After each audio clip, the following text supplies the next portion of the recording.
This is my 8th attempt to build an entire town all by myself. I gave up the previous 7 tries because the workload was too heavy. This time I'll give it another go with the help of AI. First, I find beautiful towns on Google Earth for reference.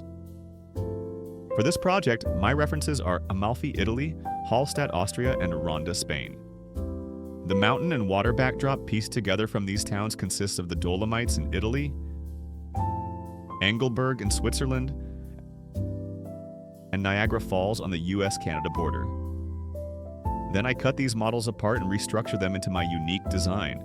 From the front view, it rises tier upon tier with vertical lines at the bottom, left breaking the unified flow. From the left view, the whole design follows a streamlined shape anchored by a giant wall in the center. From the right view, the giant wall plaza acts as the core, radiating staggered layers of rooftops. From the top view, large triangles contain smaller triangles, which hold even tinier triangles inside. That's basically the core design idea. Aesthetics vary from person to person, but I can share the technical methods to make good use of these satellite models.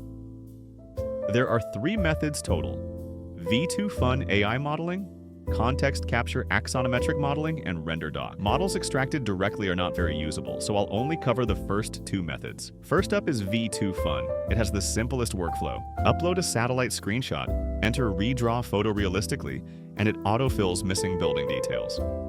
Next, do simple matting to draw a clear silhouette outline for the image. Re-import the processed image back into V2Fun. Input the prompt isometric model. It will automatically smooth rough edges and fill the cropped missing corners. Finally, click Generate and you'll get a complete 3D model. V2Fun now supports 8K textures, making it much better for detailed architectural modeling. This footage was recorded with the old 3K textures, so try V2Fun and compare the results yourself. Before I started using this tool, I used the second method, which is pretty troublesome, but it delivers ultra-detailed 18K textures. You have to rotate the viewing angle bit by bit and take screenshots for every viewing angle. Make sure every viewing angle is fully captured. Then import all these screenshots into context capture.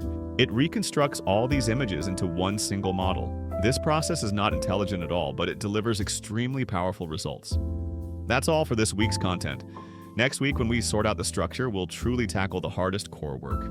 See you next week.